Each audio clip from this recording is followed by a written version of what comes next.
Hello welcome to Suman TV. నేను మీ రోషన్. తెలంగాణకి గుమ్మడి నరసయ్య గారు ఎంత ఆదర్శమో ఆంధ్రప్రదేశ్కు మటుకు ఇప్పుడు నేను చూపించబోయే వ్యక్తి కూడా అంత ఆదర్శం అని చెప్పుకోవచ్చు. గ్రేట్ లీడర్ మక్కెన మల్లికార్జునరావు అంటే ఒక బ్రాండ్ అని చెప్పొచ్చు.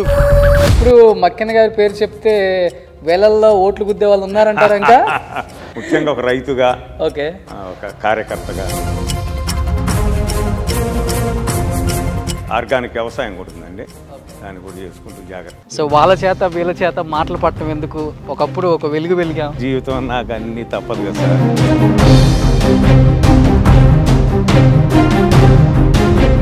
ఇక్కడ ప్రకృతి వ్యవసాయానికి సంబంధించి ఇక్కడ పదవి వ్యామోహం అంత వ్యసనం ఇంకోటి ఉండదండి మనిషికి.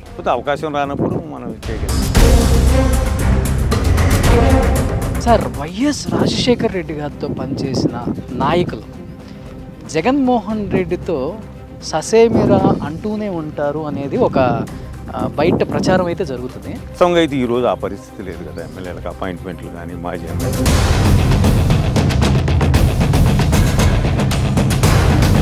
ఆయనను చూసి ఎన్న చూడాలంటే అది కష్టం అండి. జనంలో అసలు మన మల్లన్నకున్న ఆదరణ ఏంటో ఒకసారి చూద్దాం పార్టీ మారిన తర్వాత.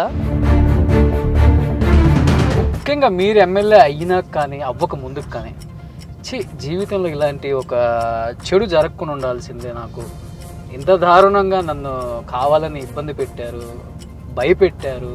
ఇప్పుడు కూడా ఒక రకమైనటువంటి అనుభూతి. అంటే నేను గెలిచి ఓడినాను. మీరు ఎమ్మెల్యేగా ఉన్నప్పటికీ ఇప్పటికి మార్పు చెందింది అనుకుంటున్నారా, లేకపోతే ఎక్కడేసిన గొంగలు అలానే ఉన్నాయి? మా టైంలోనే బాగా అభివృద్ధి చెందింది. బల్లగుద్ది చెప్పుకుంటే వినుకుంటే ఇది చేశానంటే ఏం చెప్తారు? సాతో భాగంగా ఒక విలేజ్కి అయితే వచ్చామన్నమాట. ఆయన టీడీపీ కండవ కప్పుకోబోతున్నారు తొందరలో అంటున్నారు.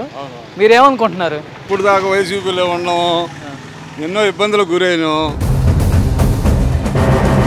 డబ్బుల మూటల సంచులు బాగానే అందాయి అనుకుంటా పార్టీలు మారటానికి అనే మాటలు కూడా వినిపిస్తున్నాయి.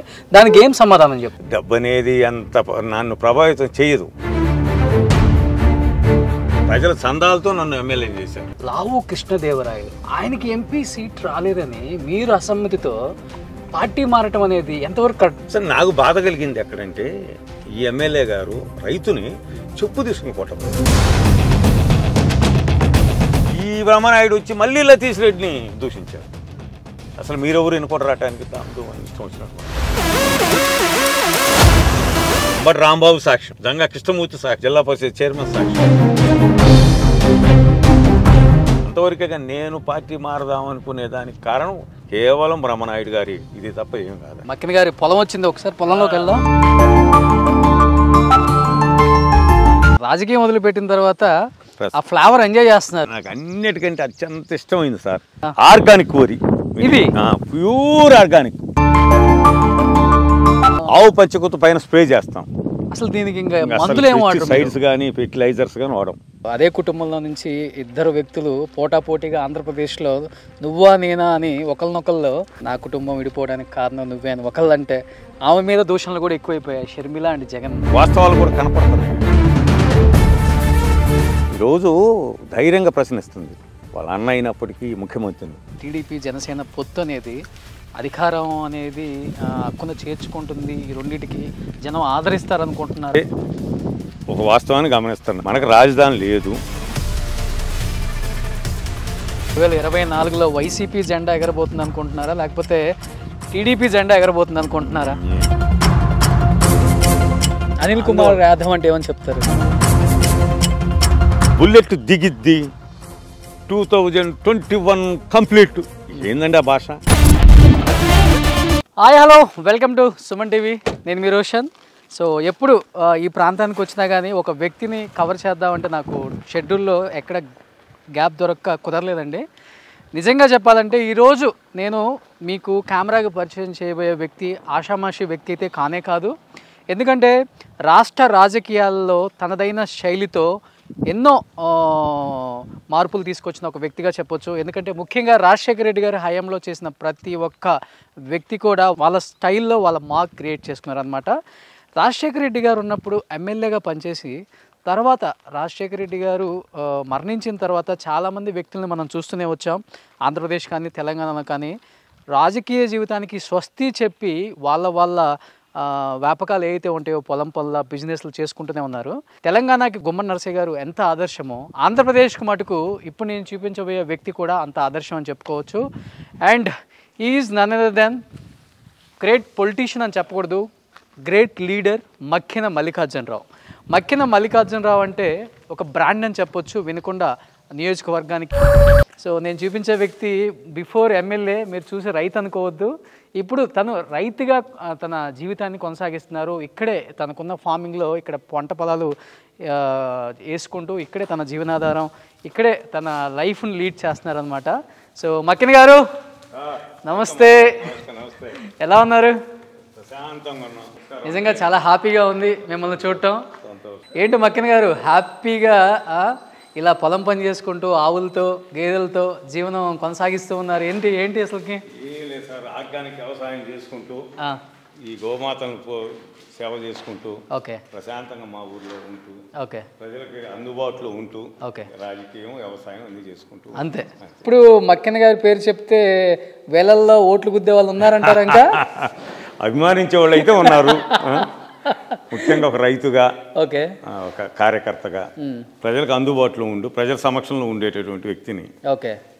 సో కంప్లీట్ గోసేవ ఒకటి, గోసేవ, అదేవిధంగా ఆర్గానిక్ వ్యవసాయం కూడా ఉందండి. ఓకే, దాన్ని కూడా చేసుకుంటూ జాగ్రత్త. అసలు ఎంత ప్రశాంతంగా ఉందండి జీవితం. వ్యవసాయం సో వాళ్ళ చేత వీళ్ళ చేత మాటలు పట్టడం ఎందుకు, ఒకప్పుడు ఒక వెలుగు వెలిగాం, చేతనైతే మనకు తోచిన సహాయం చేయటం, లేకపోతే ఈ పని చేసుకోవటం, అంటే అలా అనుకొని ఫిక్స్ అయిపోయి ఈ జీవితం కొనసాగిస్తున్నారా, లేకపోతే ఏదైనా ఎదురు దెబ్బలు తగిలాయా? అన్ని జీవితం నాకు అన్ని తప్పదు కదా సార్. చిన్న వయసులో సర్పంచ్ని అయినా, తర్వాత అప్పుడు నాకు 21 సంవత్సరానికి చిన్న ఓటు వచ్చింది, నామినస్గా సర్పంచ్ చేశారు. అంతకుముందు మా తండ్రి గారు ఉండేవాళ్ళు. తర్వాత మళ్ళీ ఎంపీపీని అయినా 24 సంవత్సరాలకి, మరలా జడ్పీటీసీని అయినా చిన్న వయసులోనే, మరలా చిన్న వయసులోనే 99లో ఎమ్మెల్యే కంటెస్ట్ చేశా. 2004లో ఎమ్మెల్యేనైనా. తర్వాత జిల్లా కాంగ్రెస్ అధ్యక్షుడిగా 7 సంవత్సరాలు పనిచేశా గుంటూరు జిల్లాకి. ఇంకా తదుపరి అనివార్య కారణాల వల్ల మరలా వైసీపీలో పోవడం జరిగింది. ప్రజెంట్ అయితే మళ్ళీ అలా ఉంది. మీకు తెలుసు కదా రాష్ట్ర పరిస్థితులు. సో మీకు అర్థమయ్యే ఉంటుంది ఇప్పుడు నేను ఏ షర్ట్ వేసుకున్నా. సో ఇది మీరుండే మాకు ఇల్లనే అంటే మా గోశాల, అదే మేము కూడా అక్కడ ఉంటాము. మా పనిచేసే వాళ్ళు అందరూ ఉంటుంటారు. ఇది మా తండ్రి గారు కట్టించినటువంటిది వ్యవసాయ భూమి. ఇక్కడ చుట్టూరు చెట్లు గోవులు పెంచుకుంటూ ఇక్కడ ప్రకృతి వ్యవసాయానికి సంబంధించి ఇక్కడ ఆవు పేడ చూస్తున్నాం కదా, ఎంత సాదా సీదా జీవితం గడుపుతున్నారు. చాలా మంది అనుకొని ఉంటారు ఒకప్పుడు మక్కిన గారిని బాగా ప్రేమించిన వాళ్ళందరూ ఏమైపోయారు, అసెంబ్లీలో ఇలాంటి వాళ్ళు కదా ఉండాల్సింది, వీళ్ళ గలం కదా విప్పాల్సింది, ప్రజల పక్షాన్ని నిలబడే వ్యక్తులు వీళ్ళు కదా ఏమైపోయారు అనుకునే వాళ్ళకి ఈరోజు నేను సమాధానం అనమాట చెప్పిస్తున్నాను పూర్తిగా. సార్ ఒకసారి వెళ్దామా? ఏం పంట వేస్తున్నారు? అవునవును సార్, అది కొంచెం వరిగా చేస్తున్నాను. ఓకే. రాజకీయం ఒకటి, సినిమా జీవితం ఒకటి, ఈ రెండు అడుగు పెట్టిన తర్వాత బయటికి రావడం చాలా కష్టం. ఒడ్డును పడ్డ చేపలాగే ఉంటుంది కానీ జీవితం అంత తొందరగా పడలేము అంటుంటారు కదా, మీరు ఎలా పడ్డారు అసలుకి? మనం రోషన్ గారు మనం ఆలోచించే విధానాన్ని బట్టి ఉంటుంది. ఓకే. నిత్యం ప్రజలతో అయితే సంబంధాలు ఉన్నాయి. అనునిత్యం ప్రజలు ఎక్కడన్నా పెళ్ళిళ్ళకి కానీ ఏదన్నా శుభకార్యాలకి అశుభకార్యాలకి వెళ్ళి వస్తుంటాం, వ్యవసాయం చేసుకుంటూ ఉంటాం, దైవ కార్యాలకు వెళ్తూ ఉంటాం. ప్రజలతో ఆ రోజుకి ఈ రోజుకి ఒక్క రాజకీయం అధికారం అనేది లేదు తప్ప మిగతా అన్ని కూడా ఎప్పట్లానే. లేకపోతే అసలు మర్చిపోతారు కదా. ఎందుకు ఉంటుందండి, ప్రజల మధ్యన ఉండేటటువంటి, ఇప్పుడు ఎక్కడో సిటీల్లో ఉండి ప్రజలకు దూరంలో ఉంటే మర్చిపోతారు కానీ మనం ప్రజల్లోనే ఉంటూ ప్రజలతో పాటు జీవిస్తూ ఉంటే ఎటువంటి ఇబ్బంది ఉండదు అనేది నా భావన. నేనైతే దాదాపు 30 సంవత్సరాలు నిండింది రాజకీయాల్లోకి వచ్చి. ఇప్పుడు కూడా బ్రహ్మాండంగా ఎప్పుడు ప్రజలు వస్తూ ఉంటారు, ప్రజల మధ్యనే ఉంటుంటాం. ఏదైనా అవసరమైన మేరకు అధికారులతో కూడా ఈ రోజు కూడా అధికారులతో మాట్లాడుతుంటాం. సో పేరు పక్కన పదవి మాత్రమే లేదు కానీ నా పేరు మాత్రం ఈ నియోజకవర్గంలో అలానే ఉందంటారు. తప్పకుండా సార్, ఎప్పటికీ. ఇప్పుడు నేను ఎమ్మెల్యేగా కాకముందు ఏ విధంగా ఉన్నానో ఈరోజు కూడా అదే విధంగా ఉన్నా. ఎమ్మెల్యే ఉన్నప్పుడు ఏదైతే సంబంధాలు ఉన్నాయో ఆ సంబంధాలు ఈరోజు కూడా కొనసాగుతూనే ఉన్నాయి. పదవి వ్యామోహం అంత వ్యసనం ఇంకోటి ఉండదండి మనిషికి, అవునా కాదా? సో అలాంటి వ్యసనం ఉన్న ఒక రాజకీయంలో మీ సపోర్ట్తోనో లేకపోతే మీ అండదండలతోనో మీ ఓటు బ్యాంక్ ఉన్న ఊర్లు కావచ్చు, ఇవన్నీ మన సపోర్ట్తో గెలుస్తున్నారే, మనం ఎందుకు నిలబడలేకపోతున్నాం అని బాధ ఉండదా మీకు? ఉంటుంది సార్. ఇప్పుడు అవకాశాలు ప్రస్తుతం ఉన్న అవకాశాలను బట్టి నేనైతే పాజిటివ్గా ఆలోచిస్తా. ఓకే, వాస్తవ పరిస్థితులు ప్రయాణం చేస్తూ ఉంటా. అందువల్ల అవకాశం వస్తే అందిపుచ్చుకుంటాం. ఎమ్మెల్యేకి పోటీ చేయడానికి సిద్ధంగా ఉంటాం, ఎప్పుడు ఓకే సేవ చేయడానికి సిద్ధంగా ఉంటాం.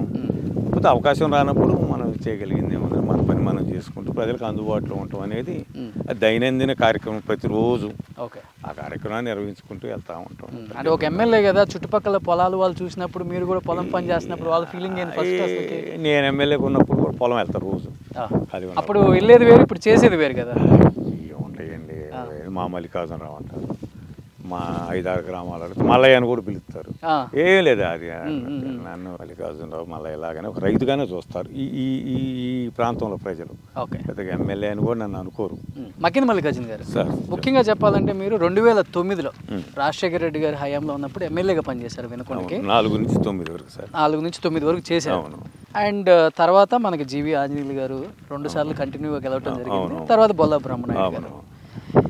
సార్, వైఎస్ రాజశేఖర రెడ్డి గారితో పనిచేసిన నాయకులు జగన్మోహన్ రెడ్డితో ససేమిరా అంటూనే ఉంటారు అనేది ఒక బయట ప్రచారం అయితే జరుగుతుంది. మీరు కూడా కొన్ని రోజులు సంసారం చేశారు. ఒక్కసారిగా ఎందుకని చెడింది? చట్టం అంటే ఏం లేదు సార్. ఇప్పుడు రాజశేఖర రెడ్డి గారు ఉన్నప్పుడు ఎమ్మెల్యేలకు కానీ మాజీ ఎమ్మెల్యేలకు కానీ అనునిత్యం అందుబాటులో ఉండేవాళ్ళు. అపాయింట్మెంట్ ఎప్పుడు కావాలంటే అప్పుడు. ఎమ్మెల్యేలకి ఏ రోజు కావాలన్నా సాయంత్రం 3 నుంచి 5 లోపు ఎప్పుడైనా అపాయింట్మెంట్ ఇచ్చేవాళ్ళు, స్పందించేవాళ్ళు. మేము ఒక రిప్రజెంటేషన్ తీసుకెళ్తే అంటే దానికి మాకు జవాబు వచ్చేది, పని అయినా కాకపోయినా ఏమంటే అధికారులకు వెళ్ళేది. వాస్తవంగా అయితే ఈరోజు ఆ పరిస్థితి లేదు కదా. ఎమ్మెల్యేలకు అపాయింట్మెంట్లు కానీ మాజీ ఎమ్మెల్యేలకు కానీ కొంత వ్యత్యాసం అయితే స్పష్టంగా కనపడతా ఉంది. ఎన్నిసార్లు కలిసి ఉంటారు జగన్ గారిని? నేనైతే వచ్చిన 5 ఏళ్ల హెలిప్యాడ్ వద్ద వాటి వద్ద కలవటం తప్ప ప్రత్యేకమైనటువంటి అపాయింట్మెంట్ నాకు ఇప్పుడు దొరకలేదు. ఆప్యాయత ఉంటుందా మక్కిన మల్లికార్జున గారు అన్న ఆప్యాయత ఉంటుందా, లేకపోతే రాజశేఖర రెడ్డి గారు లాగా ఆయనను చూసి ఎన్న చూడాలంటే అది కష్టం. ఇప్పుడు రాజకీయాలు చేసిన వాళ్ళకి ఇక్కడ ఇప్పుడు అంటే కొంచెం జీర్ణించుకోవడం కూడా కష్టంగా ఉంటుంది. ఓకే, మీ మాట శైలి అంతా డిఫరెంట్గా ఉంటుంది. డిఫరెంట్గా ఆ తరం కొంచెం గ్యాప్ వస్తుందండి. సరే, దాని పట్ల ఇక్కడ ఈ రోజు ఉన్నటువంటి పరిస్థితుల్లో పనుల్లో కూడా మార్పు వచ్చింది. నిధులు విషయంలో కానివ్వండి, ప్రజలకు పనులు చేసే విషయంలో కూడా ఎమ్మెల్యేలకు అయితే కొంత ప్రాధాన్యత మాత్రం తగ్గిన మాట వాస్తవం అండి. ఫస్ట్ కాంగ్రెస్లో ఉన్నారు, తర్వాత వైఎస్ఆర్సీపీ అన్నారు, మళ్ళీ అడిదిరిగి ఇది కాదు మనకి పసుపు జెండా అయితే బాగుంటుందని ఈ మధ్య ఏదో ఒక స్టేట్మెంట్ అయితే ఇచ్చారు. పెద్ద రగడైతే చర్చ అయితే దాని మీద జరుగుతుంది. అంటే ఇన్ని మారారు కాబట్టి పార్టీలకు అతీతంగా ఒక ఫార్మర్ గానో లేకపోతే ఒక ఓటర్ గానో చెప్పండి, ఇప్పుడు ఏ లీడర్ కాదు కాబట్టి మీరు రాజశేఖర రెడ్డి గారిలో మీకు నచ్చిన అంశాలు, ఆయనలో నచ్చిన మంచి క్వాలిటీస్ అంటే ఏం చెప్తారు? రాజశేఖర రెడ్డి గారిలో స్పందించే గుణం ఒకటే బాగుంటుందండి. ఓకే. రెండోది విషయం పట్ల ఆయన చాలా అవగాహన ఉంటుంది. మనం ఒక రిప్రజెంటేషన్ తీసుకెళ్ళి ఒక విషయాన్ని కనుక ఆయనకి చెప్పగలిగితే వెంటనే అధికారులు దాన్ని చేసి దాన్ని ఎమ్మటే ఫాలో బాగుంటుంది. రెండోది మంచి హృదయం కలిగినటువంటి నేత. ఇబ్బందుల్లో ఉన్నా అంటే చెప్తే వెంటనే స్పందిస్తాడు ఆయన. ఆ స్పందన నేను దగ్గరగా చూశాను. రెండోది ఏదైనా పని చేయలేనప్పుడు, సపోజ్ నాకు 2009లో సీట్ రాలేదు, దాన్ని కూడా ఆయన నాకు చెప్పగలిగారు. ఉదయం మేము చేసి కొన్ని పరిస్థితుల వల్ల నీకు సీట్ ఇవ్వలేకపోయినాను, ఇబ్బంది లేదు, నెక్స్ట్ గవర్నమెంట్లో నీకు నేను ఖచ్చితంగా నేను ఎక్కడో సాట నీకు నీ సామర్థ్యానికి తగ్గట్టు పదవి చూపిస్తా, నేను చేస్తానన్నారు. నా దురదృష్టం ఆయన సరిపోవడం జరిగింది. కానీ ఆయన కనుక ఉన్నట్లయితే నాకు రాజకీయంగా కాంగ్రెస్ పార్టీలోనే మరలా మంచి స్థానం వచ్చేది. అందువల్ల నేను ఈరోజు కూడా రాజశేఖర రెడ్డి గారి పట్ల కాంగ్రెస్ పట్ల కృతజ్ఞత ఉంటాను. జనంలో అసలు మనం మళ్ళనుకున్న ఆదరణ ఏంటో ఒకసారి చూద్దాం. పార్టీ మారిన తర్వాత మక్కెన అంటేనే వినకుండా అంటేనే మక్కెన. ఒకప్పుడు నిజంగా చెప్పాలంటే రాజకీయాల్లో వచ్చిన ప్రతి ఒక్కరు కూడా పోగొట్టుకోవటమే కానీ సంపాదించడం అనేది మామూలు విషయం అని చాలామంది అనుకుంటుంటారు.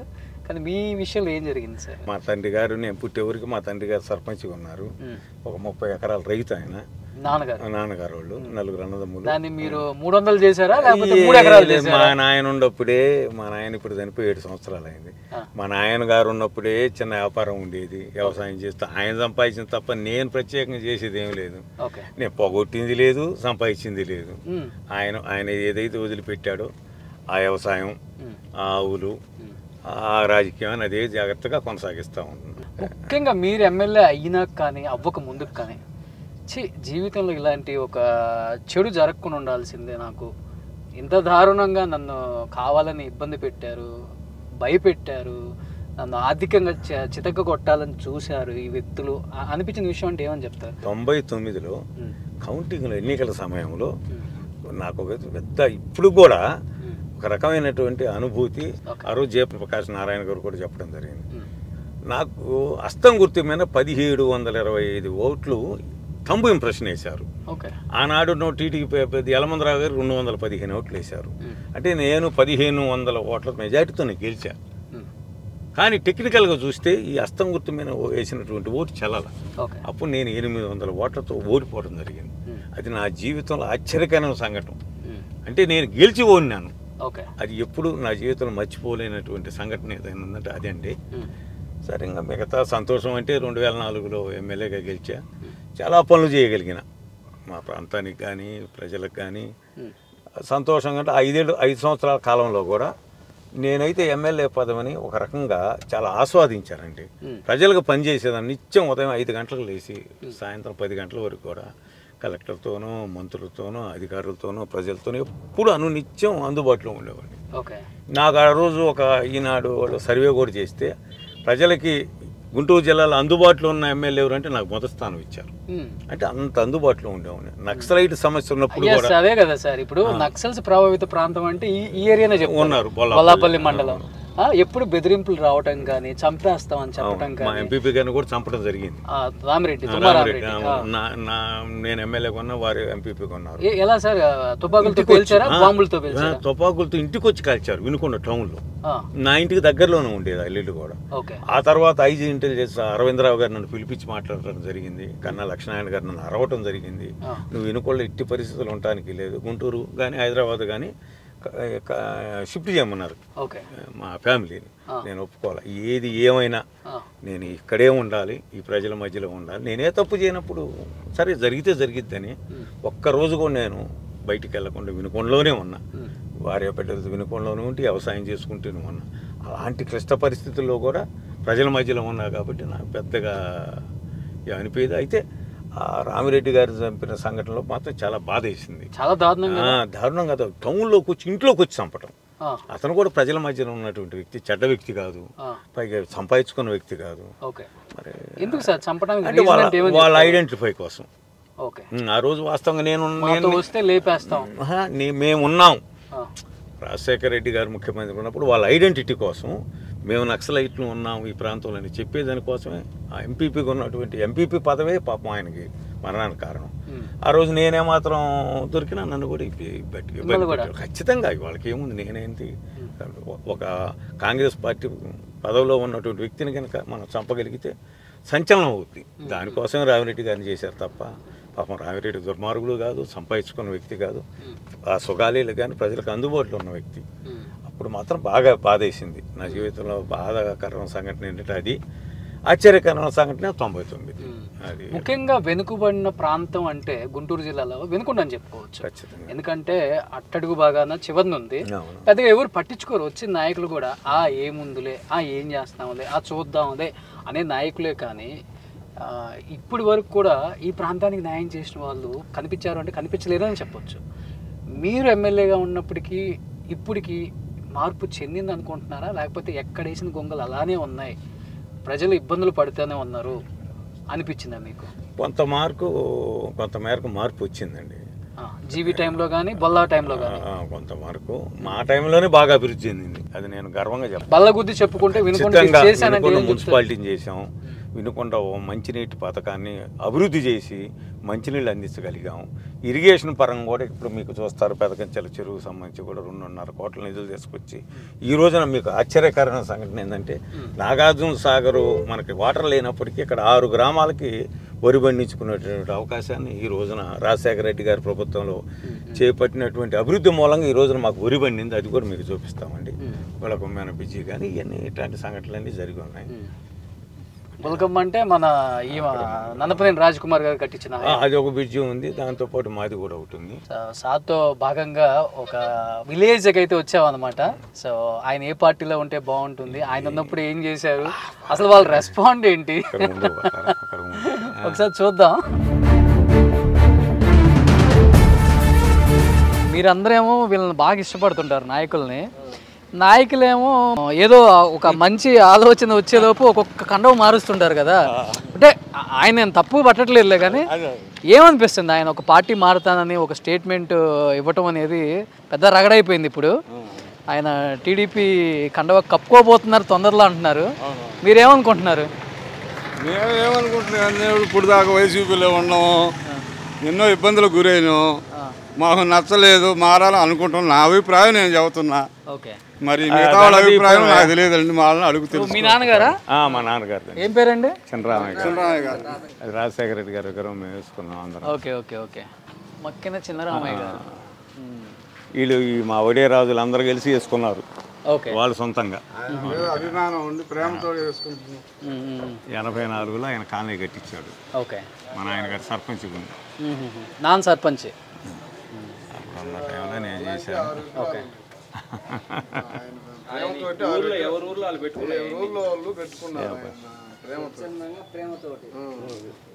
ఆయన బాగా చేశారా ఈయన బాగా చేశారా? మీకు చెప్పులే ఏం కాదు, మామగారే బాగా చేశారు. అంతేనా? అంతే. ఉన్నప్పుడు బాగా చేశారు సార్. తర్వాత కూడా ఆయనకు బాగా ఆయన వారసత్వంగా ఈయన కూడా మమ్మల్ని కాపాడుతూ మాకు కావాల్సిన ఓకే. అంటే అల్లుడు ఇట్లా అది కాదు, మా ఎస్సీ కాలనీ అండి. ఓకే, మేము మామూలుగా ఏమని పిలుస్తాను అడగండి. ఎస్సీ సోదరుడు రా. కొంచెం కోపం ఎక్కువ అంటుంటారు ఆయనకి. పెద్దోడు కదండి, కోపం మాకు ఇబ్బంది లేదు. అది ఆయన పెద్దోడు కాబట్టి మా సంతోషం అని ఏమన్నా మా సంతోషం. అంతేనా? అంతే అంటే అంటారు అనమాట. అయితే అందరూ 100 పాళ్ళు అదే మాట. అది పెద్ద ఆయన మా బాబాయ్. మేము వరుసలు పిలుచుకుంటాం, వాళ్ళు ఎస్సీలు. మేము అల్లుడు అంట, మామ అంటారు. వాళ్ళు బీసీలు అండి, బాబాయ్ అంటారు. అది ఆయన బీసీ, ఆయన అల్లుడు అంట. వీళ్ళు ఒడే రాజులు, వీళ్ళు బాబాయ్ అంటారు. ఇక్కడ మాకు కులాలు ఉండవు, రజకులు కానీ ఎస్సీలు కానీ ఒడే రాజులు కానీ అంత వరుస. మా నాన్న తాతయ్య అంటారు, నన్ను బాబాయ్ మామ అంటారు. నేను కూడా అసలు వాటి పేర్లు కూడా తెలియవు. అరే అల్లుడు అంట, లేకపోతే అబ్బాయి అంట. వరుసలే మాకు అంతే, ఏమన్నా ఊరు మొత్తం 5-6 ఊళ్ళు అంతే. సో ఊరు మొత్తం కులాలకు అతీతంగా వరుసలు పెట్టి పిలుస్తున్న మాజీ ఎమ్మెల్యే గారు మా బాబాయ్. అది అబ్బాయి ఒడే రాజులు అబ్బాయి అంటాం, ఈ నల్లుడు అంటాం ఒడే రాజులు. ఈ అబ్బాయి ఎస్సీ అల్లుడు అంటాం. ఎవరు ఓపెన్ గానీ మేము అసలు అంటే కులం అనేది ఇక్కడ. సో మక్కిన గారు ఏ పార్టీలో ఉన్నా గానీ ఆయన వైపు మీరందరూ ఉంటారా లేకపోతే? ఎక్కడుంటే మేము అక్కడే. ఓకే, మక్కిన గారు ఆడుంటే అక్కడే. చావైనా బతుకైనా రేవైనా దూకమంటే దూకుతాం. అంతే అంతే కదా, తిరుగుడే. మక్కిన గారు బాగా ప్రభావితం చేశారు.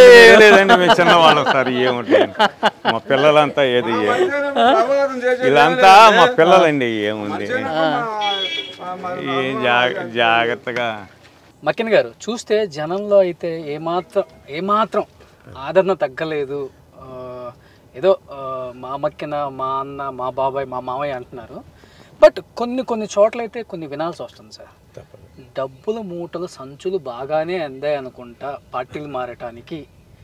పదవుల వ్యామోహం బాగానే ఏదో ఇస్తామని చెప్పేసి మభ్యపెట్టారు అనే మాటలు కూడా వినిపిస్తున్నాయి. దానికి ఏం సమాధానం చెప్తారు? డబ్బు అనేది అంత నన్ను ప్రభావితం చేయదు. ఎందుకంటే నేను 2 పర్యాయాలు ఎమ్మెల్యేగా పోటీ చేసిన, 3 సార్లు. అదేవిధంగా ఎంపీపీనైనా, జడ్పీనైనా, సర్పంచ్నైనా ప్రజల ఆదరణతో, ప్రజల చందాలతో నన్ను ఎమ్మెల్యేని చేశారు. మా బాబు డాక్టర్గా ఉన్నాడు, ఎంబీబీఎస్ పీజీ చేస్తా ఉన్నాడు. అదేవిధంగా మా అల్లుడు గారు మంచి ఉద్యోగం చేసుకుంటున్నారు, మా చిన్న అమ్మాయి ఉద్యోగం చేసుకుంటుంది. నా కుటుంబంలో కూడా డబ్బుకు కూడా అంత ప్రాధాన్యత అయితే లేదు. ఈ రోజు కూడా డబ్బుకు ప్రాధాన్యత లేదు.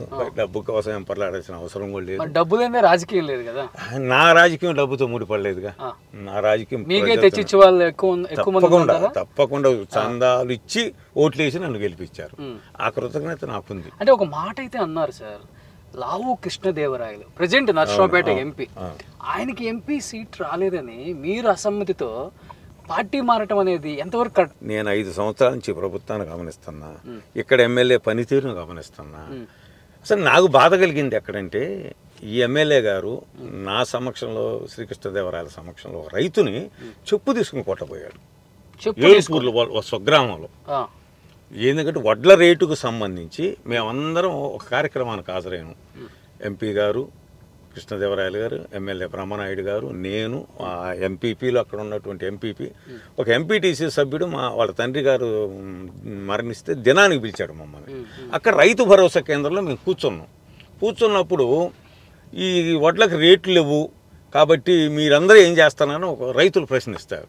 రైతులు ప్రశ్నిస్తే ఆ ప్రశ్నలో భాగంగా ఆ ఊరు అల్లుడు అయినటువంటి గడుపు నరేందర్ అనే ఒక సొసైటీ ప్రెసిడెంట్, మాజీ సొసైటీ ప్రెసిడెంట్ అడిగారు, ఇది ఏమిటి మరి దీనికి ఊరు మాకెక్కడ అంటే మీరు ఉండి కదా పనిచేయాల్సిందని ఆయన అడిగితే ఈ ఎమ్మెల్యే గారు చెప్పు తీసుకుని అతను కొట్టబోయి శ్రీకృష్ణదేవరాయలు గారు ఆ చెప్పును కూడా పట్టుకున్నారు. నేను ఉన్నా ఎంపీపీ అన్నాడు. ఇది పద్ధతి కాదని చెప్తే మరలా అతని మీద 307 కేసు వేయించి 15 రోజులు జైల్లో ఉంచాడండి. అది నాకు తీవ్రంగా మనక్షోభానికి. ఇది 1 year బ్యాక్ జరిగింది. 1 year బ్యాక్ జరిగితే ఇప్పుడు పార్టీ మారుతున్నారు కాబట్టి అతని మీద అప్పుడే నేను పోరాటం చేసి ఆ రైతును బయటికి తీసుకొచ్చి అప్పుడే ప్రెస్ మీట్ ద్వారా ఆ సిఐని కూడా మేము సస్పెండ్ చేయించడం జరిగింది. ఏదైతే తప్పుడు కేసు కట్టాడు సిఐ, అతన్ని నేను శ్రీకృష్ణదేవరాయలు గారు పై స్థాయికి తీసుకెళ్ళి డీజీ స్థాయికి తీసుకెళ్ళి విచారణ చేయించి సస్పెండ్ చేయించాం. చేయించినప్పటికీ మళ్ళీ ఈ ఎమ్మెల్యే గారు మరలా ఇన్ఫ్లుయెన్స్ ఉపయోగించి ముఖ్యమంత్రి దగ్గర తీసుకెళ్ళి మరలా అదే సిఐని ఇక్కడే పోస్టింగ్ వేయించాడు. ఏం పేరు అతని పేరు? అతని పేరు అనిల్ కుమార్. పోస్టింగ్ తెచ్చినప్పుడు నేను చాలా మనస్తాపానికి గురి. ఒక 6 నెలల పాటు నేను అసలు రాజకీయాల్లోకి రాకుండా వ్యవసాయం చేసుకుంటూ ఉన్నా, ఎమ్మెల్యేతో కూడా తెగదెంపులు చేసుకుని. మళ్ళీ క్రోసూరు ముఖ్యమంత్రి గారు వచ్చినప్పుడు పిలిపించారు. నేనున్నాను, సర్దుకొని పోయింది, ఎట్లయితే ఎట్లా అంటే, సార్ జరిగింది ఇది, ఇబ్బంది జరుగుతూ ఉంది, ఈ విధంగా మా ముందే ఇబ్బంది పెడతా ఉన్నారు రైతులను. కానీ ముఖ్యమంత్రికి చెప్పారు? నేను ముఖ్యమంత్రికి చెప్పడం జరిగింది క్రోసూరు మీటింగ్లో, అయోధ్యరామరెడ్డి గారు సాక్షిగా. అప్పుడు ముఖ్యమంత్రి అయోధ్యరామరెడ్డి గారు కూడా వింటారు మరి. అయోధ్యరామరెడ్డి గారే ముఖ్యమంత్రి గారు అయోధ్యరామరెడ్డి గారిని పిలిపించి, నువ్వు మల్లికార్జునరావుని బ్రహ్మనాయుడిని సరి చేసుకుని నా దగ్గర తీసుకురా, ఇట్లా వీళ్ళు విడివిడిగా ఉంటాం కరెక్ట్ కాదని చెప్పి ఆయన స్వయంగా ముఖ్యమంత్రి గారే చెప్పారు. ఇది వాస్తవం, అయోధ్యరామరెడ్డి గారు కూడా ఒప్పుకుంటారు మీరు అడిగిన. మళ్ళీ ఆ తదుపరి ఒక 4-5 నెలలు మేము వీక్షించాం ఏమైనా అపాయింట్మెంట్ వస్తుందేమోనని. ఈ బ్రహ్మనాయుడు గారు తీసుకెళ్ళా, అయోధ్యరామరెడ్డి గారు తీసుకెళ్ళా. సరే ముఖ్యమంత్రి గారి మీద ఉన్నటువంటి గౌరవంతో నేను కొంత కలిసి మళ్ళీ ప్రయాణం చేయడం జరిగింది. మరలా ఈ మధ్య కాలంలో ముఖ్యమంత్రి గారు మాచర్లు వచ్చినప్పుడు డాక్టర్ లతీష్ రెడ్డి అని ఈ సుధాకర్ నేను వారు ఇప్పుడు ఉన్నటువంటి మంత్రి అంబటి రాంబాబు గారు, జంగా కృష్ణమూర్తి గారు మేమందరం కూర్చొని మాట్లాడుతూ ఉంటే ఈ బ్రహ్మనాయుడు వచ్చి మళ్ళీ లతీష్ రెడ్డిని దూషించాడు. అసలు మీరెవరు ఎన్నుకోట రావడానికి దాంతో అని ఇష్టం వచ్చినట్టు మాట్లాడాడు. మేము ఇది పద్ధతి కాదని చెప్పాం. అదేంటి అసలు మేము మాట్లాడుతుంది ఏంటి, నువ్వు దూషించడం ఏందని. దానికి అక్కడ ఉన్న మంత్రి స్పందించాల. అంబటి రాంబాబే సాక్షి, జిల్లా పరిషత్ చైర్మన్ ఉన్నారు. దీన్ని నేను పై దృష్టికి తీసుకెళ్ళా. నేను పై స్థాయికి సజ్జల గారి దృష్టికి ఆ స్థాయికి కూడా తీసుకెళ్ళి ఇతని ప్రవర్తన మారటం లేదు, ఇట్లయితే మాత్రం ఇది కుదిరేది కాదు, మీరు ఏదో ఒకటి పిలిచి మాత్రం మాట్లాడకపోతే, ఇతను మార్చకపోతే మాత్రం నేను ఎట్టి పరిస్థితుల్లో ఇతనికి చేయలేను అని చెప్పిన మీదట వాళ్ళు కూడా పిలుస్తామన్నారు, చేస్తామన్నారు, కానీ అపాయింట్మెంట్ ఇవ్వాలి. స్వయంగా మాచర్లో ముఖ్యమంత్రి గారు రమణాయుడు గారు మల్లికార్జునరావు మల్లన్న తీసుకొని నువ్వు నా కాడికి రమ్మని స్వయంగా చెప్పాడు. అయినా ఈ ఎమ్మెల్యే అపాయింట్మెంట్ పెట్టాల, నాకు అపాయింట్మెంట్ రాలా. అప్పుడు నేను ఇంకొక సందర్భంలో వెళ్ళి నమస్కారం పెట్టి మన పిఎస్గా ఉన్నటువంటి ధనంజయ రెడ్డి గారు చెప్పడం కూడా జరిగింది. వారు ఎక్కువగా డబ్బు పెడతారంటే నువ్వు 100 కాదు 150 కోట్లు పెట్టినా నేను గెలిపించడం నా వల్ల కాదు, ఇతను అభ్యర్థిగా ఉంటే మాత్రం నా పరిస్థితి బాగాలే, నేను చెయ్యను, నీ పార్టీలో ఉండనని కూడా చెప్పి రావడం జరిగింది నేను. సో నేను చెప్పొచ్చా, నా తప్పేం లేదు. నేను ధనంజయ రెడ్డి గారికి చెప్పా, సజ్జల గారికి దృష్టికి తీసుకెళ్ళా, అయోధ్యరామరెడ్డి గారి దృష్టికి తీసుకెళ్ళా, ఎక్కడా స్పందన లేదు. ఇది అనుకోకుండా ఈ మధ్య కాలంలో నేను ఇప్పుడు కాదండి, శ్రీకృష్ణదేవరాయలు గారు పార్టీ మా సీటు ముందు నుంచే జరుగుతుంది. మాచర్ల రోజు నుంచే మాకు మళ్ళీ వైరుధ్యం వచ్చింది. నేను బ్రహ్మనాయుడు గారికి ఆ రోజు నుంచి పూర్తి స్థాయిలో తెగదెంపులు చేసుకున్నాం. ఎందుకంటే నా సమక్షంలో మరలా ఒక చదువుకున్నటువంటి వ్యక్తి ఒక డాక్టర్ని అవమానించారు. ఏమన్నారు? ఏమయ్యా నువ్వు ఎవరు, నీ భార్య ఎవరు, అసలు వినుకొని రావటానికి మీరెవరు అని ఇంకొక భాష కూడా అన్నాడు. అది చెప్పకూడదండి, అది డైరెక్ట్గా మంత్రి వింటానే ఉన్నాడు. అంబటి రాంబాబు సాక్ష్యం, జంగా కృష్ణమూర్తి సాక్ష్యం, జిల్లా పరిషత్ చైర్మన్ సాక్ష్యం, నేను సాక్ష్యం. నా సమక్షంలో దుర్భాషలాడితే ఒక చదువుకున్నటువంటి ఒక డాక్టర్ని ఆ విధంగా మాట్లాడి ఎంతవరకు సంస్కారం? ఒకసారి ఒక రైతును అవమానించారు, ఈరోజు మళ్ళీ వీళ్ళని అవమానిస్తారు. కాబట్టి నేను దాన్ని ఖండించాను, దాని నుంచి తీసుకెళ్ళాను. ఏమాత్రం ఆడ మార్పు లేదు కాబట్టి నేను వెడంగా ఉంటున్నాను. అనుకోకుండా కృష్ణదేవరాయలు గారిది వచ్చింది అంతే తప్ప కృష్ణదేవరాయలు గారికి అసలు మాకు జరిగినటువంటి దీనికి ఎటువంటి సంబంధం లేదు. అందువల్ల కృష్ణదేవరాయలు గారు అయితే మంచి వ్యక్తి. ఆ వరకపోటిశాల అనుమతులు కానివ్వండి, ఈ నియోజకవర్గం కొన్ని పనులు కానీ చేశాడు, కొంత సాన్నిధ్యంగా ఉంటాడు అంతవరకే. కానీ నేను పార్టీ మారదామనుకునే దానికి కారణం కేవలం బ్రహ్మనాయుడు గారి ఇది తప్ప ఏం కాదు. మక్కిన మల్లికార్జున టీడీపీలో జాయిన్ అయినప్పటికీ గెలుపు అనేది నల్లేరు మీద నత్తనడకే, అనుకున్నంత ఉండదు అనే మాట బయట ఎక్కువగా వినిపిస్తుంది. ఏం చెప్తారు దానికి? ఖచ్చితంగా సార్, ఇక్కడ పోయినసారి వైసీపీ అభ్యర్థి 28,000 ఓట్ల చిలుగుతో గెలిచాడు. ఈ రోజు నేను చేయనంత మాత్రాన అంత తేలిగ్గా గెలుపు రాదు. గెలుపు కష్టపడాల్సిందే, ప్రజల్లో మార్పు రావాల్సిందే. ఇప్పుడు వైసీపీకి 28,000 ఓట్ల మెజార్టీ ఉంది. ఈసారి టీడీపీ గెలవడానికి అవకాశం ఉంటుంది. ఎందుకు ఉంటుందంటే ఈ ఎమ్మెల్యే పనితీరు బాగా చేశారు కదా, టౌన్ అంతా బాగా చేశారండి. దానికి అబద్ధం. నేను మీ సమక్షంలో పిలవని ఎమ్మెల్యే నేను రుజువు చేస్తా. నా హయాంలో జరిగిన డెవలప్మెంట్ తప్ప వినుకొండ పట్టణంలో ఇతని హయాంలో ఏమీ చేయాల. నా తర్వాత కొద్దిగా గొప్ప బొల్లా బ్రహ్మనాయుడు నాయకత్వంలో కొంత బాగుపడింది వినుకొండ అన్నారు కదా. వినుకొండ నియోజకవర్గం పట్టణానికి సంబంధించి దానికి ఆద్యులు నేనే సార్. ఇంటింటికి నీళ్ళు రాలేదా? బొల్లా బ్రహ్మనాయుడు రాలేదు. ఇది 100కి 100 నేను నిరూపిస్తా. ఇంటింటికి నీరు రావటం అనేది అబద్ధం అండి. ఆ స్కీమ్స్ మేము తెచ్చిన IHSDP, UDISMCD ఆ స్కీముల్ని మేము డెవలప్ చేసిన తర్వాత, OHSRలు కట్టిన తర్వాత, ఈ స్కీమ్స్ అన్ని డెవలప్ అయిన తర్వాత కొంచెం మెరుగుపరుస్తూ వస్తున్నారు. పైప్ లైన్లు మేమే వేసాం. డెవలప్ అంటే అనేది మా హయాంలో జరిగింది. దాని కొనసాగింపుగా కొద్దిగా గొప్ప చేశారు తప్ప వాళ్ళు పూర్తిగా చేసింది ఏమి లేదండి. ఇంటింటికి నీరు అనేది ఈ రోజుకి అందటం లేదు కదా. మక్కిన గారి పొలం వచ్చింది, ఒకసారి పొలం. మక్కిన గారు సార్, ఏంటి చెరువులు మనయేనా? మరి మా పట్టభూమిలోనండి. ఏంటి సార్ వినుకుండనేసరికి బాబు పేరు ఉంది. ఈ చెరువు ఆ చెరువు ఎక్కడెక్కడ చేపలు వేసుకుంటాం, పెంచుతా ఉంటామండి. ఏం చేపలు వేస్తుంటారు? బొచ్చ, రాగండి, మోసు అట్లా. సో రాజకీయం మొదలుపెట్టిన తర్వాత ఆ ఫ్లేవర్ ఎంజాయ్ చేస్తున్నారు హాయిగా ప్రశాంతంగా. నాకు అన్నిటికంటే అత్యంత ఇష్టమైంది సార్ ఇది ఆర్గానిక్ వరి. ఇది ప్యూర్ ఆర్గానిక్. ఆ పశువులు ఆవులు ఉన్నాయి కదా, ఆ ఆవులు ఎరువుతో, ఆవు పంచకంతో, ఆవుల ఎరువు దుక్కిలో వేసి తర్వాత మొత్తం ఎంపలాకు, తంగెడాకు, జిల్లెడాకు వాటన్నిటిని కూడా తొక్కిచ్చి పూర్తి స్థాయిలో వేస్తామండి. నారు వేసిన తర్వాత ఆవు పంచకతో పైన స్ప్రే చేస్తాం. అసలు దీనికి సైడ్స్ కానీ ఫెర్టిలైజర్స్ కానీ వాడడం. ప్యూర్ పండుతాయండి. ఎందుకంటే ఎకరానికి 40-50 బస్తాలు రావాలంటారు. ఎకరానికి 22 నుంచి 25 బస్తాలు అవుతాయి. ఈ మొత్తం కూడా దాదాపు నాకు ప్రతి సంవత్సరం కూడా 100 నుంచి 125 బస్తాలు అవుతాయండి. BBT sugarless. వీటిని ఏం చేస్తానంటే నేను ఇంట్లో దీని ఎవరికి తిని మిగతా ఇన్ని కూడా శ్రీశైలం సత్రానికి, ఇక్కడ వినుకొండ కాశీనాయన ఆశ్రమానికి, మిగతా గుళ్ళల్లో ఏదైనా సంప్రోక్షణలు కానీ ఏదైనా ప్రతిష్టలు జరిగేటప్పుడు అక్కడ ప్రసాదాలకి ఇస్తాంట ఫ్రీగా. ఇక్కడ దీన్ని అమ్మరం కాదు అసలు, ఒక ఇత్తు కూడా బయట అమ్మనండి. మరి ఈ మిత్రులు ఎవరన్నా అడిగితే ఒక 10 కిలోలు మాకు ప్రతి సంవత్సరం పంపుతారా? ఏదో అవకాశం మేరకు దేవుడికి ఇచ్చే దాంట్లో మీకు కూడా కసినిస్తాను. నేనేం మీ డబ్బులు సంచులు అడగట్లేదు. అదే అసలు డబ్బులు సంచులు ఉంటే ఈ పని ఎందుకు చేస్తాం సార్? ఇది ఎంత కష్టపడి చేయాలా?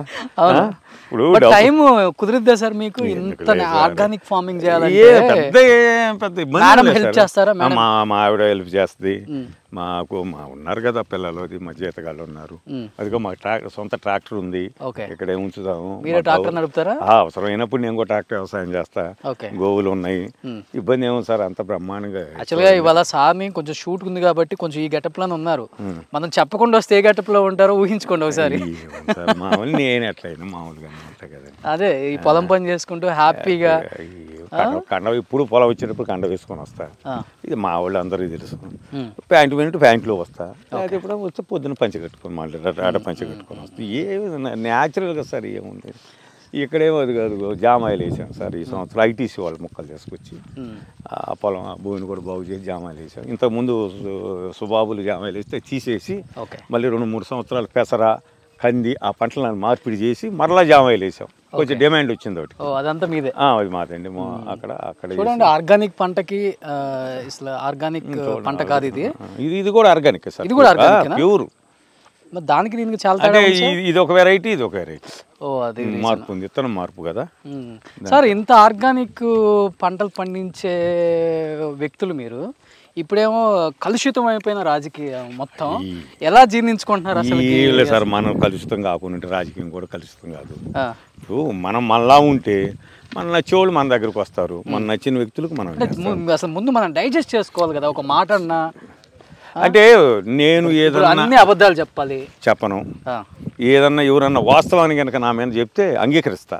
నా పొరపాటు ఏదైనా ఉంటే ఖచ్చితంగా నా పొరపాటుని ఒప్పుకుంటాను, నా వైఫల్యాన్ని కూడా ఒప్పుకుంటా. నేను ధైర్యంగా చెప్తా. నేను మొన్న కూడా ప్రెస్ మీట్లో చెప్పా, 10 మంది ఎమ్మెల్యేలు ఆనువాడు పులుపుల శివయ్య గారి దగ్గర నుంచి ఈనాటి బ్రహ్మనాయుడు వరకు 10 మంది ఎమ్మెల్యేలు చేసాం, అందరం పనులు చేసాం. ఎక్కువ అవకాశం నాకు వచ్చింది, వీళ్ళందరిలోకి ఎక్కువ నేను పని చేశా. కానీ మా వైఫల్యాలు కూడా ఉన్నాయి. వైఫల్యం ఏంటంటే వరకపూరిసాలు ఈ రోజు తెచ్చుకోలేకపోయాం. ఆ గులకమ్మ ప్రాజెక్టు పేరు చెబుతాం కానీ దాన్ని తెచ్చుకోలేకపోయాం. వినుకొండకి 100% వాటర్ సప్లై ఈ రోజుకి ఇవ్వలేకపోతున్నాం. ఈ 3 మా వైఫల్యాలు. ట్యాంకర్లు పెట్టి పంపించుకుంటాం. ఇప్పుడు పెద్దగా అవసరం లేదు, ట్యాంకర్లు కూడా అవసరమైనప్పుడు రేపు వేసవకాలం తప్పదు. అంటే నేనేమంటానంటే మనం చేసిన అభివృద్ధితో పాటు వైఫల్యాలు కూడా అంగీకరించాలా. ఇంకా రైతు అంటే అదే కదండి. ఇంకా మేము ఎట్లా ఖచ్చితంగా మా వైఫల్యాలు ఉన్నాయి, మా అభివృద్ధి ఉంది, మేము స్వచ్ఛంగా ఉన్నాం. నేనైతే ఈ ఆర్గానిక్ వరి ఏ విధంగా ఉందో ఆ విధంగా స్వచ్ఛంగా ఉన్నానండి. ఎటువంటి కల్మషం లేదు. రాజకీయాల్లో కూడా కల్మషం లేకుండా ఉన్నా. మొట్టమొదటి నుంచి కాంగ్రెస్ పార్టీలో ఉన్నా. కరుడు కట్టిన కాంగ్రెస్ కదా అస్సలు ఇప్పుడు కూడా. కానీ అనివార్య కారణాల వల్ల దాంట్లోకి వెళ్లాల్సి వచ్చింది వైసీపీలోకి. అది కేవలం రాజశేఖర రెడ్డి గారి మీద అభిమానంతో, ఈ ప్రజలు నాకు ఓట్లు వేసిన ప్రజలతో. ఈ రోజు కూడా ఎందుకు మార్పు వచ్చిందంటే కేవలం 1, 2, 3 పర్యాలు చెప్పే ఎమ్మెల్యేకి మా భాష మార్చుకో, ఆ కక్ష సాధింపు మార్చుకో. ప్రజలను మనం కక్షపూరితంగా చూడకూడదు. ఒక రైతుని ఆ విధంగా పెడితే ఎట్లా, ఒక విద్యార్థికుడిని ఆ విధంగా చేస్తే ఎట్లా? ఏంటి ఇది కక్ష సాధింపులు ఏంటి? పైగా లా అండ్ ఆర్డర్ ఫెయిల్ అయింది, ఎప్పుడూ లేదు ఈ నియోజకవర్గంలో. ముస్లిమ్స్ బజార్లు పెట్టి కొట్టుకుంటామన్నారు. ముస్లిమ్స్ వేరే వాళ్ళు ఓసీలు, మైనార్టీలు ఓసీలు కొట్టుకుంటున్నారు. అసలు ఎందుకు జరుగుతుంది? దీని వైఫల్యం ఎక్కడుంది? నేను ప్రభుత్వాన్ని కూడా అడిగా ఇది తప్పు అని. ఇప్పుడు అదే కదా రాజశేఖర రెడ్డి గారు బట్టి అమ్మటే దాన్ని క్లీనప్ చేస్తాం. ఇక్కడ పరిస్థితి లేదు. ఓకే సార్, అంతలా రాజశేఖర రెడ్డి గారిని ప్రేమించే అభిమాని మీరు కూడా చెప్పాలంటే, ఇప్పుడు అదే కుటుంబంలో నుంచి 2 వ్యక్తులు పోటాపోటీగా ఆంధ్రప్రదేశ్లో నువ్వా నేనా అని ఒకరినొకళ్ళు పొద్దున్న లేచిన దగ్గర నుంచి సాయంత్రం పడుకునే వరకు నా కుటుంబం విడిపోవడానికి కారణం నువ్వే అని ఒకళ్ళంటే, ఆమె మీద దూషణలు కూడా ఎక్కువైపోయాయి. షర్మిల అండ్ జగన్, వీళ్ళిద్దరి మధ్య వ్యత్యాసం అంటే ఏం చెప్తారు? అంటే మీరు కూడా చూస్తుంటారు 2 వ్యక్తులని, వాళ్ళ నాన్నగారి హయాంలో చాలా చిన్నవాళ్ళు అయ్యి ఉంటారు. అప్పుడు చిన్నవాళ్ళు, పెద్ద రాజకీయాల్లో కూడా వాళ్ళు లేరండి. షర్మిల ప్రభావం ఎంతవరకు ఉండొచ్చు అసలుకి? అంటే రాజశేఖర రెడ్డి గారి బిడ్డగా చూస్తారు కదా, ఆమె మాట్లాడే తీరు కూడా కొంత ప్రజలను ఆకర్షిస్తుంది. వాస్తవాలు కూడా కనపడుతున్నాయి. అఫ్కోర్స్ ఇప్పుడు వాస్తవాలు మనకు కూడా కనపడతా ఉన్నాయి. కొంతమేరకు ప్రభావితం అవుద్ది. ధైర్యంగా చెప్పగలుగుతుందండి. నాకు నచ్చిన గుణం, నేను నిజంగా చెప్తున్నా షర్మిల గారిని. వాళ్ళ నాన్నగారిలో ఉంది ఖచ్చితంగా. ఇప్పుడు రాజధాని ఎక్కడ నిర్మించామంటే అసలు సమాధానం ఏది? ఈరోజు ధైర్యంగా ప్రశ్నిస్తుంది. వాళ్ళ అన్న అయినప్పటికీ ముఖ్యమంత్రిని, రాజధాని పరిస్థితి ఏంటి, అసలు ప్రత్యేక హోదా పరిస్థితి ఏంటి, నువ్వు చేసింది ఏంటి, నువ్వు ప్రతిపక్షంలో ఉండగా అందరి చేత ఎంపీలు రాజీనామా చేయించను. ఈ రోజు నీకు 22 మంది ఎంపీలు ఉంటే ఏ రోజన్నా పార్లమెంట్లో ప్రశ్నించామని ధైర్యంగా అడిగేగలి స్వరం ఎక్కడి నుంచి వచ్చింది? అది షర్మిలకే ఉంది. నేను వాస్తవం చెబుతున్నాను. కలిసారు ఎప్పుడన్నా మీరు? నేనుగా పెద్దగా లేదండి. ఇప్పుడు దూరంగా ఒకసారి నమస్కారం పెట్టాం రాజశేఖర రెడ్డి గారు. ఇప్పుడు వ్యక్తిగతంగా పరిచయం లేదు. అయితే మాకు రఘువీరారెడ్డి గారితో, శీలం గారితో, ఈ టైంలో ఉన్న కాంగ్రెస్ కరుడు కట్టిన నాయకులు అందరూ ఒక్కసారిగా యాక్టివ్ అయిపోయారు. బ్రహ్మాండంగా మా వాళ్ళు బ్రహ్మాండంగా ఉన్నారు. అయితే వాస్తవ పరిస్థితులు, ఈ రోజు ఉన్నటువంటి పరిస్థితులను కూడా కొంచెం బేరీ చేసుకొని షర్మిల గారు ఇదే విధంగా నిలబడితే ఈ రాష్ట్రానికి ఎప్పుడైనా ఆశాకిరణం, భవిష్యత్తులో ఆమెకు ఖచ్చితమైన మంచి రాజకీయ భవిష్యత్తు. కాంగ్రెస్ పార్టీ కాబట్టి మార్కులు వేసేస్తున్నారు. లేదు సార్, ప్రశ్నించే గుణం నేను అనేది. వాస్తవ పరిస్థితుల్లో ప్రశ్నిస్తున్నారుగా, ధైర్యం కూడా కావాలి కదా. చంద్రబాబు నాయుడు గారు, లోకేష్ గారు, పవన్ కళ్యాణ్ గారు ప్రశ్నించడం వేరు. వాళ్ళు ఎటు అపోనెంట్ ఉన్నారు, ఏం అట్లా కాదుగా. ఈ పార్టీలో ఉండి ప్రశ్నించడం అందువల్ల ధైర్యంగా ఉంది, భవిష్యత్తు ఉంటుందని అయితే నేనైతే అనుకుంటున్నారా? పైన భగవంతుడు. సో 23న అఫీషియల్గా పచ్చకండువ కప్పుకోబోతున్నారు మక్కిన గారు అనే వార్త అయితే వినిపిస్తుంది. ఏమంటారు చివరికి? అంటే జీవి వైపే మీ మొగ్గు చూపుతున్నారా? నేను ఇక్కడ ఒకటి సార్, ఇక్కడ జీవి గారా లేకపోతే ఇంటికి రావడం కూడా జరిగింది కదా, వచ్చారు, వాళ్ళు వచ్చి ఆహ్వానించారు. అదేవిధంగా పాపం శీలం గారు, మా రవిరెడ్డి గారు కూడా పిలవటం జరిగింది. అయితే నేనేంటంటే ఇక్కడ ఉన్న మా కార్యకర్తలందరిని అడుగుతున్నా, మా గ్రామాల్లో ఉన్న ప్రజల్ని, నాకు సంబంధించినటువంటి కార్యకర్తలని అందరిని అడుగుతూ ఉంటే ఒకటే, ఇప్పుడు ఈ ఎమ్మెల్యేని మార్చాలా, దృఢ సంకల్పం. ఇప్పుడు ఉన్నటువంటి ఎమ్మెల్యేని మార్చాలా, మార్చేదానికి మనం ఏ వైపు ప్రయాణం చేస్తే అనుకూలంగా ఉంటుంది అనేది ఒక బ్యారీ చేసుకొని దానికి అనుగుణంగా పోవడానికి ప్రయత్నం గోల్ పెట్టుకున్నారనుకుంటా గట్టిగా. ఖచ్చితంగా అంటే తప్పదు కదా, దించాలి అని కూడా కాదుగా ప్రజలు. నాకని కాదు సార్, నాకు వ్యక్తిగతంగా ఏముందండి, నాకు నష్టాలు ఏముంది, కష్టాలు ఏంది, మొదటి నుంచి రైతులకు నష్టాలు ఏముంది, పంట పండితే సంతోషిస్తాం, లేకపోతే అంత తగ్గుతాయి. నాకు రాజకీయాలు ఏముంది సార్, ఎప్పుడో 15 సంవత్సరాల క్రితం పదవి పోయింది, అయినా నేను సంతోషంగా ఉన్నా. నేను తప్ప ఎవరున్నారు సార్? బ్రహ్మనాయుడు గారు అంటున్నారు 40 ఏళ్ళు అయింది నర్సాపేట పోయి, ఈ రోజు కొన్నాడు ఈ ఊర్లో నేను లైవ్ లో ఉన్న ఏకైక రాజకీయ నాయకుడు నేనే. ఎన్ని సంవత్సరాల నుంచి? నేను చిన్నప్పటి నుంచి నేను పుట్టినప్పటి నుంచి ఇదిగో ఈ ఊరు వినుకొండ, అంతే. ఎక్కడ ఇదే వ్యవసాయం, నాలో మార్పు. అందువల్ల నాకేముంది, నాకు రాజకీయాలు పెద్దగా నాకైతే అంతగా ఏదో మారు ఆ భావం లేదు.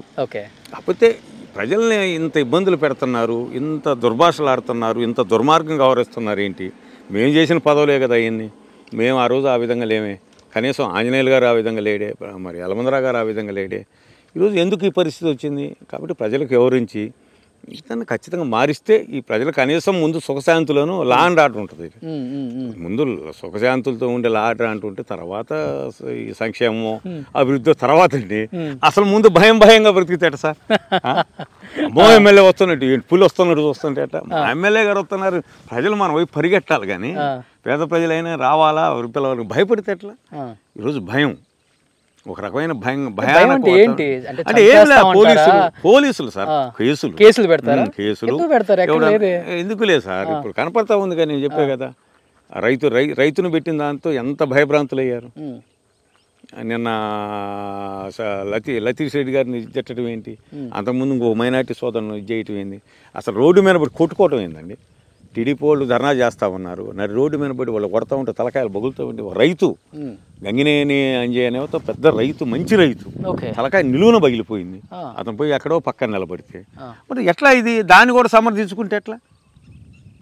జరిగినప్పుడు పొరపాటు జరిగి ల్యాండ్ ఆర్డర్ ఫెయిల్ అయితే మనం పొరపాటు జరిగింది దిద్దుకుంటామని చెప్పాలి. కానీ నా కారు కడ్డం తిరిగారు, నేను చేసినానని ఇంకా దీనికి ఎవరికి వాళ్ళు చెప్పుకుంటే ఎట్లా? ప్రజలందరికీ వాస్తవాలు తెలుసు. ఈ వాస్తవాలు తెలుసు కాబట్టి రేపు ఖచ్చితంగా మంచి తీర్పు ఇస్తారు. అంటే మీ చేరిక జీవి గారికి చాలా ప్లస్ అవుతుంది అంటారు? అంటే నేను జీవి గారు అనే దానికంటే కూడా ఇక్కడ ఉన్నటువంటి ఈ ప్రజల్ని భయభ్రాంతులు చేస్తున్నటువంటి ఈ ఎమ్మెల్యేని మార్చే దాంట్లో నా పాత్ర కూడా ఉంటుందని నేను అనుకుంటాను. కట్టుకునేది ఏమో సార్, నేను కంకణం కట్టుకుంటే అవుద్దా? ఎవరికి వాళ్ళే సమయం ఆసన్నమైనప్పుడు అదే జరిగిపోతా ఉంటుంది. అందులో భాగంగానే ఇవన్నీ జరుగుతా. సీనియర్ లీడర్గా చెప్పండి, ఏమనిపిస్తుంది? టీడీపీ జనసేన పొత్తు అనేది, అధికారం అనేది హక్కును చేర్చుకుంటుంది, ఈ రెండింటికి జనం ఆదరిస్తారనుకుంటున్నారా? లేకపోతే మళ్ళీ సంక్షేమ పథకాలు, నవరత్నాలు ఏవైతే ఉన్నాయో అవి 98% అయి ఉన్నాయి కాబట్టి ప్రజలు మా వైపునే ఉన్నారు, మాకు ఓటేయడానికి సిద్ధంగా ఉన్నారు, ఎప్పుడెప్పుడు ఎలక్షనరీ ఉంటుందని ఆశపడుతున్నారు అనే మాట వాళ్ళు చెప్తున్నారు. మీరేం చెప్తారు సార్? సార్, ప్రజలైతే ఒక వాస్తవాన్ని గమనిస్తున్నారు. మనకు రాజధాని లేదు, ఇది వాస్తవం. అభివృద్ధి లేదు, ఇది వాస్తవం. సంక్షేమం ఏ ప్రభుత్వం, ఎన్టీ రామారావు గారి దగ్గర నుంచి ఇందిరాగాంధీ దగ్గర నుంచి అసలు సంక్షేమం లేని ప్రభుత్వం ఏముందండి? సార్, నేను చిన్నప్పుడు మా ఊర్లో ఇందిరాగాంధీలో 1964లో మాకు ఎస్సీ కాలనీ కట్టించారు మా తండ్రి గారు సర్పంచ్గా. 1984లో ఎన్టీ రామారావు గారి టైంలో మా వడేరాజు కాలనీ కట్టించారు. అవి సంక్షేమం. ఆ రోజు రేషన్ ఇచ్చారు, ఆ రోజున కార్డులు ఇచ్చారు. సంక్షేమం ఎప్పుడు లేదు సార్, ఇప్పుడు ఉంది, అప్పుడు ఉంది. అంటే ఇప్పుడు చూస్తున్న బళ్ళు కావచ్చు, నాడు నేడు కావచ్చు, అమ్మఒడి కావచ్చు, గోరుముద్ద కావచ్చు, అంటే జగన్ ఏదైతే ప్రవేశపెట్టాడో నవరత్నాలు, సంక్షేమం అనేది ప్రజల గడప దగ్గరకు వస్తుంది, ఒక ఎమ్మెల్యే దగ్గరకో ఒక ప్రెసిడెంట్ ఒక ఎంపీ ఇప్పుడు ఒక జెడ్పీటీసీ దగ్గరికి వెళ్ళాలి. నేనైతే సందర్భం వస్తే మీకు ఒక నిరూపిస్తా కూడా. సరే ఇప్పుడు ఇది సందర్భం అసందర్భం నాకు తెలియదు కానీ ఈ రోజు కూడా వినుకొండతో సహా గ్రామాలలో రేషన్ బియ్యాన్ని ఈ వ్యాన్లో వచ్చేటటువంటి వాళ్ళే కార్డుకి 220 రూపాయలు 240 రూపాయలు కడికిచ్చి కొనుగోలు చేస్తున్నారు. ఇది అక్షర సత్యం. ఓకే, ఇది సంక్షేమం ఎట్లా అవుద్దండి? మేము ఉచితంగా బియ్యం ఇస్తామని మేము చెప్తాం. మీ నియోజకవర్గంలో ఉన్న రేషన్ డీలర్లు మొత్తం ఇలానే చేస్తారు అందరూ అన్నాను. కొన్ని ప్రాంతాల్లో కొన్ని చోట్ల మీరు ఎక్కడ ఖచ్చితంగా ఉంది ఇది. రేషన్ మాఫియా అనేది ఈ రోజు నిత్యం జరుగుతూనే ఉంది. ఓ కేసులు పట్టుకుంటున్నారు, కేసులు పెడతా ఉన్నారు, మళ్ళీ వదిలిపెడతా ఉన్నారు. అంటే నేను లోపాలను చెప్తాను. అదేవిధంగా ఈ రోజున పెన్షన్ ఖచ్చితంగా అందుతుంది, ఇంటికి వెళ్ళి అందిస్తున్నారు. రేషన్ విషయంలో మాత్రం ఖచ్చితంగా ఈ ప్రభుత్వంలో వైఫల్యం జరుగుతుంది. గత ప్రభుత్వంలో కొంత ఉంటుంది ఎక్కడో చోట, అందుకోసమని కొంత వైఫల్యం ఉంది, కొంత వాస్తవం జరుగుతుంది. అయితే ఒక్క సంక్షేమే కాదుగా అనేది. సంక్షేమం మేము ఉన్నప్పుడు 70 రూపాయలు 200 రూపాయలు ఇచ్చాం, కొన్ని వేల కార్డులు ఇచ్చాం. ఆ తర్వాత చంద్రబాబు నాయుడు గారు వచ్చిన తర్వాత 1000 రూపాయలు చేశారు, చివరిలో 2000 చేశాడు. ఈ రోజు ఉన్నటువంటి జగన్మోహన్ రెడ్డి గారు 2000 3000 చేశారు. రేపు ఇంకొక ఆయన మా కాంగ్రెస్ వాళ్ళు లేకపోతే ఇంకొకరు వచ్చి మేము 4000 చేస్తామంటారు. అవకాశం ఉంటే చేస్తారు. అవకాశం ఉంది. ఆల్రెడీ తెలంగాణలో అన్ని చేస్తున్నారు కదా. ఇప్పుడు ఫ్రీగా బస్సు ప్రయాణం అంటున్నారు లేడీస్కి. అదేవిధంగా మరి సిలిండర్లు ఫ్రీగా ఇస్తామంటున్నారు, 500 సబ్సిడీ ఇస్తామంటున్నారు. మేము కూడా ప్రకటిస్తున్నాం అంటారా? ఏముంది సార్, ఇది అభివృద్ధి సంక్షేమం. నేనైతే ఒకటి నమ్ముతా, అభివృద్ధి సంక్షేమంతో పాటు ఖచ్చితంగా ప్రజలకు మాత్రం లా అండ్ ఆర్డర్ కంట్రోల్లో ఉండాలి. స్వేచ్ఛగా జీవితం గడపాలి, ఎవరి పని వాళ్ళు చేసుకోవాలి. అక్కడ ఏదైనా విఘాతం కలిగినప్పుడు ప్రజలు స్పందిస్తారు. ఈ నియోజకవర్గాలు ఆ విధమైన వాతావరణం ఉంది కాబట్టి ఖచ్చితంగా ఇక్కడ స్పందిస్తారని నేను ఆశిస్తున్నాను. 2024లో వైసీపీ జెండా ఎగరబోతుంది అనుకుంటున్నారా, లేకపోతే టీడీపీ జెండా ఎగరబోతుంది అనుకుంటున్నారా? నేనైతే ప్రజల్లో మార్పు ఉంది, ఆ మార్పు కోరతారని నేను ఊహిస్తున్నా. ఈ నియోజకవర్గంలో అయితే ఇప్పుడు ఉన్నటువంటి శాసనసభ్యుల వారిని ఖచ్చితంగా మారుస్తారని నేను ఆశాభావంతో ఉన్నా, నేను నమ్ముతున్నా కూడా. ఇక్కడ ఉన్న ఈ శాసనసభ్యుడు మారుస్తారు. సార్ రాష్ట్రం అంటే నేను అంత స్థాయిలో ఊహించి చెప్పలేను, అంత సీనియారిటీ నా దగ్గర లేదు, నేను అంత విస్తృతమైన పరిధి కూడా నాకు లేదు. ఈ నియోజకవర్గం వరకు ఇది. రెండవది శ్రీకృష్ణదేవరాయలు ఖచ్చితంగా యువకుడు, స్పందించే గుణం ఉన్నటువంటి వాడు. రెండవది ఎంతో కొంత ఈ నియోజకవర్గంలో పనిచేశాడు, అతని పట్ల పాజిటివ్గా ఉంది. వరకపూడిసల 50 ఏళ్ళ నుంచి మేము వైఫల్యం చెందిన దానికి కనీసం అనుమతులు తీసుకొచ్చాడు. దాంతోపాటు అండర్ పాస్ ఒకటి తీసుకొచ్చాడు, గులకం మీద బ్రిడ్జిలు తీసుకొచ్చాడు. అదేవిధంగా 544D నేషనల్ హైవే చేశాడు, దానికి కూడా అనుమతులు. చదువుకున్న వ్యక్తి కొంచెం ఎవరన్నా ప్రజలు వెళ్ళినప్పుడు చాలా క్వైట్గా చాలా ప్రశాంతంగా ఉంటాడు, తీసుకున్న దానికి చెప్తాడు, ఆన్సర్ చెప్తాడు, కొంచెం సభ్యత్వం ప్రవర్తిస్తాడు. అనిల్ కుమార్ యాదవ్ అంటే ఏమని చెప్తారు? సరే వారి గురించి తెలుసు కదా. మీ టీడీపీ వాళ్ళు ఒక నాన్ లోకల్ అనే పదం తప్పితే వేరే అతని గురించి చెప్పడానికి ఏమున్నాయి? ఆయన భాష ఎట్లుందంటే బుల్లెట్ దిగిద్ది 2021 కంప్లీట్. ఏందండి ఆ భాష? నువ్వు అసెంబ్లీలో క్యాబినెట్ మినిస్టర్గా ఉండి పోలవరం పూజ చేస్తానని చెప్పావా అసెంబ్లీ సాక్షిగా? ఏమైంది అది? అసలు నీ మంత్రి పదవి ఏమైంది? అంత నోటి దురుస్తాను ఎందుకండి? లేదంటే స్పష్టతతో మాట్లాడండి. ప్రజలు అసెంబ్లీ అంటే దేవాలయం లాంటిది, చాలా ఉన్నతంగా మాట్లాడాలా, గౌరవంగా మాట్లాడాలా, సభ్యత్వం మాట్లాడాలా. బుల్లెట్లు దిగుతాయి, డోంట్ కేర్లు ఏంటిది? భాష మార్చుకోమంటున్నా, అంతకంటే ఏం లేదు. ప్రజలు ఎట్లా? సో లాస్ట్ అండ్ ఫైనల్గా ఏం చెప్తారు సార్? 2024 భవితవ్యం ఏంటంటే ఆంధ్రప్రదేశ్ది టీడీపీ వర్సెస్ జనసేన. ఈ మధ్య మళ్ళీ టీడీపీ బీజేపీ కూడా అంటున్నారు కదా సార్, అదే మూడు పొత్తు ఉండబోతుందా అని అనుకుంటున్నాం. మరి నాకున్న పరిధిలో మూటికి కలిసి జనసేన అండ్ వైసీపీ ఏ జెండా ఎగరబోతుంది అనుకుంటున్నారు మక్కన్ గారు? మీ సీనియారిటీని బట్టి ఏం చెప్తారు? నా సీనియారిటీ ఈ నియోజకవర్గంలో అయితే మార్పు ఉంది. ఈ శాసనసభ్యుని మారుస్తారు. ప్రజలు ఆలోచిస్తా ఉన్నారు, అభివృద్ధి వైపు చూస్తా ఉన్నారు, రాజధాని వైపు చూస్తా ఉన్నారు. మరి అదేవిధంగా ప్రత్యేక హోదా వస్తుందేమో చూస్తా ఉన్నారు, హైవేలు అవుతాయో చూస్తా ఉన్నారు, పోలవరం అవుతాయో చూస్తా ఉన్నారు. వీటన్నిటికి కూడా వాళ్ళు కోరుకుంటే తప్పనిసరిగా మార్పు వస్తుంది. ఆ మార్పు స్పష్టంగా ఉంటుంది. Super. Thank you so much Makkan గారు. ఈ రోడ్డు నిర్మించుకున్నాం మా కాంగ్రెస్ హయాంలో. ఇది 4 గ్రామాలకు సంబంధించిన రోడ్డు. బ్రాహ్మణపల్లి నుంచి, విశ్వనాథపల్లి నుంచి, కోటప్పనగర్ నుంచి పెదకంచర్లు వెళ్ళిద్ది. ఇదేనండి అభివృద్ధి అంటే ఇదే కదా సార్. అన్ని గ్రామాలు అన్ని కొన్ని వేలాది మంది రైతులు చూడండి అవును. బ్రహ్మాండంగా మోటార్ సైకిళ్ళు పోతున్నాయి, ట్రాక్టర్లు పోతున్నాయి. అది అభివృద్ధి. అంతకుముందు చిన్న రోడ్డు ఉండేది.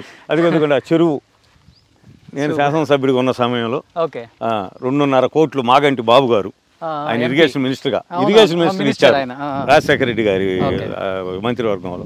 ఆ కట్ట బాగు చేస్తే కాలువ బాగు చేస్తే ఈ రోజున నాగార్జున సాగర్లో నీరు లేనప్పటికీ వర్షాధారంతో వచ్చేటువంటి నీరుని ఒడిసిపట్టి అది 6 గ్రామాలకు సంబంధించినటువంటి వరి పండుతూ ఉంది ఆ చెరువు కింద. ఇది అభివృద్ధి సార్. అభివృద్ధి అంటే అది. లేదంటే ఇరిగేషన్ ఇప్పుడు డెవలప్మెంట్ అంటే అది డెవలప్మెంట్. నేను ఇది డెవలప్మెంట్.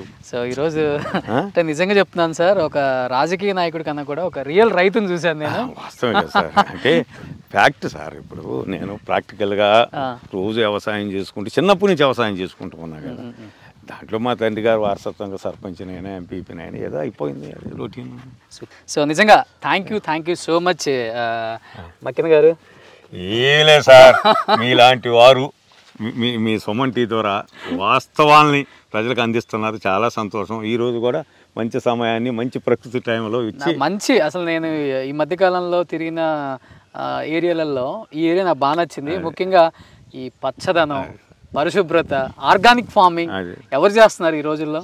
సో ఒక రాజకీయ నాయకుడిగా పక్కన పెడితే మీరు గడిపే ఈ ప్రశాంతమైన జీవితం ఎవ్వరికి రాదు. ఎన్ని కోట్లు సంపాదించిన రాదు. ఇలానే ఉండాలని, ఆరోగ్యంగా ఉండాలని మనస్ఫూర్తిగా కోరుకుంటున్నాను మక్కిన గారు. తప్పకుండా సార్. మా బియ్యాన్ని కూడా మీకు పంపిస్తాము, ఆర్గానిక్ బియ్యాన్ని. థ్యాంక్ యూ సో మచ్ అండి. Thank you.